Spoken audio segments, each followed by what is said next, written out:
friends, it's Ian from RTO here. Welcome to another classic album review. And during the month of October we have been going through the Rolling Stones magazine's best albums of the decades.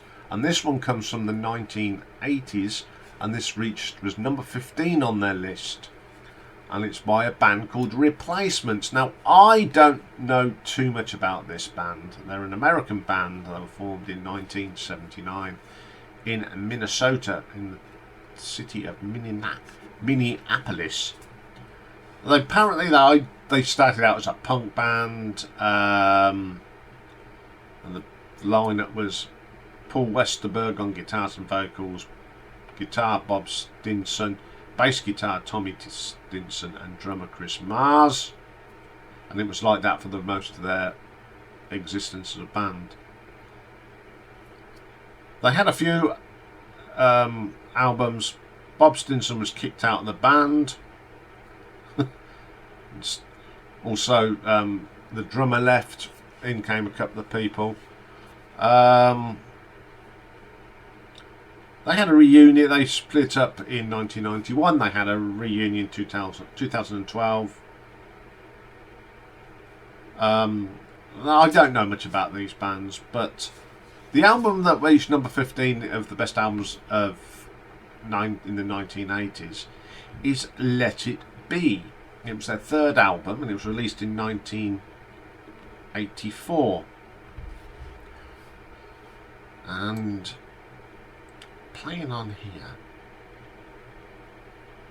is Chris Mars on drums, Bob Stinson lead guitar, Tommy Stinson bass guitar and vocals, Paul Westerberg on lead vocals and guitars.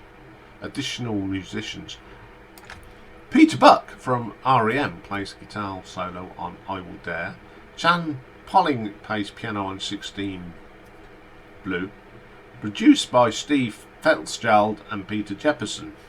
So the first track is I Will Dare. Good track, very quirky little number, and Peter Buck, yeah, you can tell it's Peter Buck. It's got that when he puts the guitar solo on, you think it's an REM track. It's a really good track. I actually like that one. Favourite thing, really good track again. I've never heard this album up until a few weeks ago. I think it's pretty solid. It's a really good gritty sound on it. Really good album. We're Coming Out, very that punk sound, but of sophistication with it as well. It's not a bad track actually.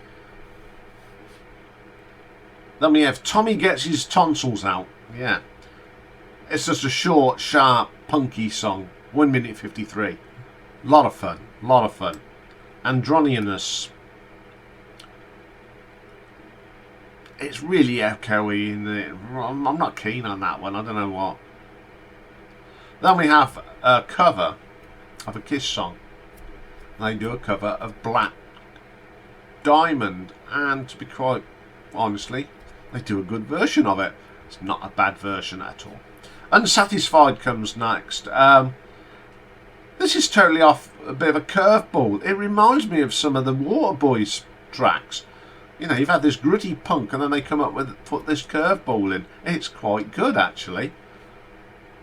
See your video. Some really strong riffs on this. Oh, blew me head off, that one did.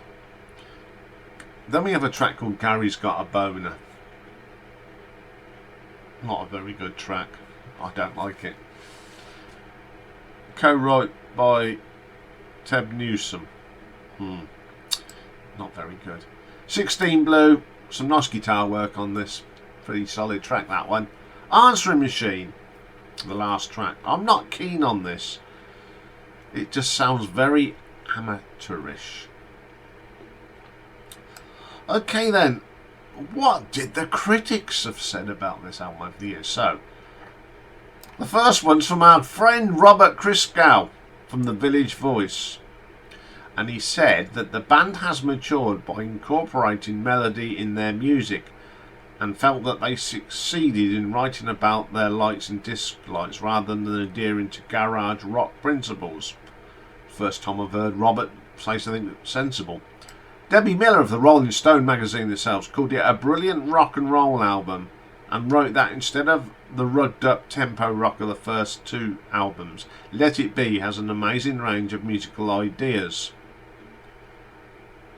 So what did the scores on the doors?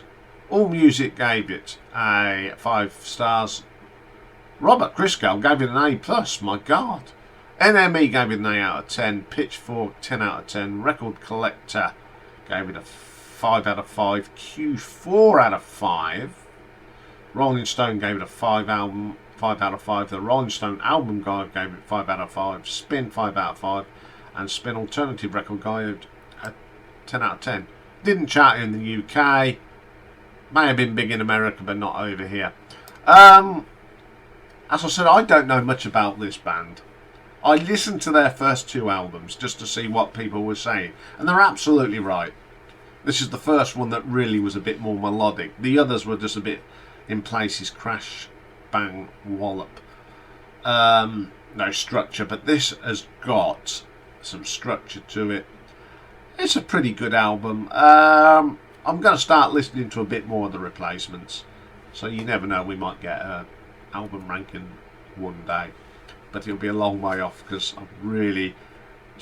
I have struggled with the first two albums, but this one is pretty solid, and so I'm going to give this an RTO ranking of 6.5. So there we go.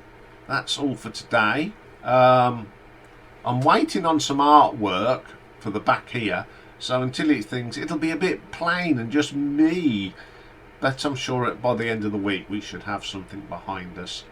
Okay, that's all for today, folks, and what have we got for you tomorrow?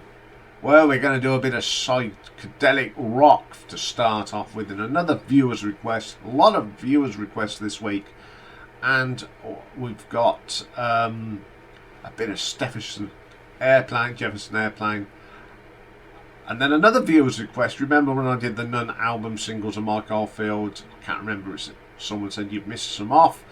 Here's ones that I know of, so I found them all, and we're doing another oddments of Mike Oldfield. Plus tomorrow we've got 2 birthdays. Yes, 2 birthdays.